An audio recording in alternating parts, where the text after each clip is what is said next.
brought to you by Silver Pumps.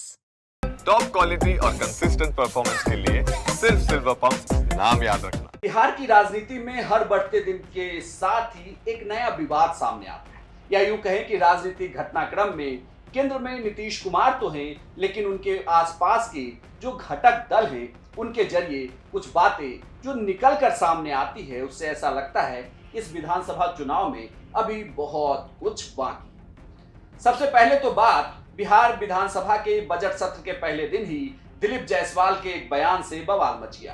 Dilip Jaiswal ने नीतीश कुमार के 2025 के चेहरे होने पर सस्पेंस क्रिएट कर दिया। उन्होंने कहा कि ये पार्लियामेंट्री बोर्ड तय करेगी, लेकिन नेतृत्व नीतीश कुमार का ही होगा, उनके नेतृत्व में ही चुनाव लड़ा जाएगा। नीतीश कुमार के नेतृत्व में चुनाव लड़ेंगे कि नहीं? आप एकदम लड़ रहे हैं। हाँ, इसमें कोई किंतु परंतु तो नहीं है। नीतीश ही होंगे इस चुनाव में। ये तो ये काम तो पार्लियामेंट्री बोर्ड, पूरा पांचों घटक दल, सीएम चेहरा अभी हम जो है आप हमसे बोल रहे हैं कि सीएम चेहरा आज ही बना दीजिए। नीतीश कुमार जी के नेतृत्व में बिहार चल रहा है, नीतीश कुमार जी के नेतृत्व में हम चुनाव लड़ेंगे। अब आप सोच रहे होंगे कि दिलीप जायसवाल जो कि बीजेपी के प्रदेश अध्यक्ष हैं, उन्होंने इस तरीके का बयान क्यों दिया? क्या बीजेपी अंदर खाने इस बात की तैयारी कर रही है कि आने वाले बिहार विधानसभा चुनाव में महाराष्ट्र का मॉडल सामने लाया जा सकता है, जिस मॉडल में चुनाव के बाद पार्लियामेंट्री बोर्ड या विधायक दल के नेताओं के जरिए यह तय होगा कि किस पार्टी का चेहरा मुख्यमंत्री बनेगा, यानी कि जिस पार्टी का संख्या बल ज्यादा वही सीएम की रेस में आगे आएगा। ऐसे में नीतीश कुमार को लेकर फिर से एक बार बीजेपी के अंदर जरूर ये फुसफुसाहट शुरू है कि क्या नीतीश 2025 के विधानसभा चुनाव के बाद सीएम फेस होंगे भी या नहीं होंगे। इसके पीछे एक दूसरा तर्क दिया जा रहा है।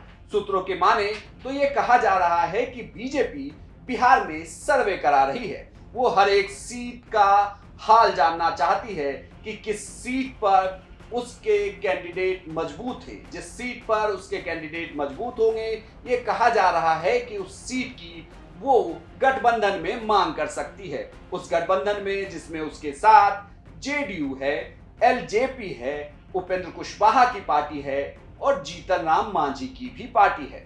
इस गठबंधन में ये कहा जा रहा है कि अगर सीटों के बंटवारे की बात की जाए तो बीजेपी अपने सर्वे के जरिए उन तमाम सीटों को तो तलाश कर ही रही है जिस पर उसके जीत की प्रोबेबिलिटी सबसे ज्यादा हो।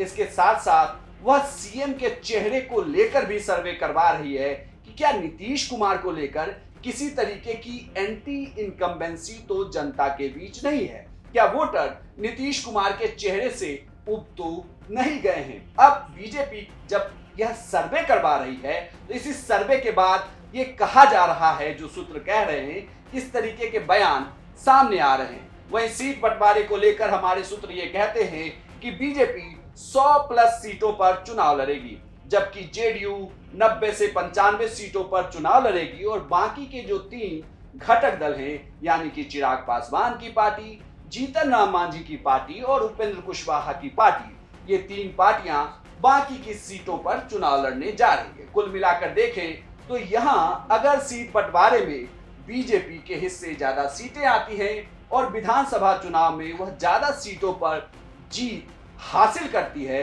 तो जो दिलीप जायसवाल कह रहे थे ऐसा हो भी सकता है। दिलीप जायसवाल ने जब यह बयान दिया कि नीतीश कुमार के नेतृत्व पर 2025 का नेतृत्व नीतीश कुमार ही करेंगे, लेकिन सीएम फेस होगा या नहीं, इस बयान के देने के महज कुछ घंटे बाद ही उन्होंने यू टर्न ले लिया और अपने बयान पर सफाई दे दी। बल्कि बीजेपी के तमाम नेता भी एक सुर में नीतीश कुमार के नाम पर सहमति लगाते दिखे। मैं रोज एनडीए के कार्यकर्ता सम्मेलन में भी बोल रहा हूँ, 2025 फिर से नीतीश, ये हम लोग का स्लोगन ही है। और इस स्लोगन के बाद किसी तरह का कोई इस पर जवाब सवाल बनता है, लेकिन थोड़ी देर पहले मैंने कहा कि प्रक्रिया होगा। ये तो हम लोगों ने पहले ही स्लोगन दे दिया है कि 2025 फिर से नीतीश। प्रक्रिया के बारे में मैंने बताया कि ये प्रक्रिया है, लेकिन हमारा नेतृत्व, हम जिनके नेतृत्व में लड़ने जा रहे हैं बिहार, वो नीतीश कुमार जी का नेतृत्व है। और हमारा स्लोगन है 2025 फिर से नीतीश।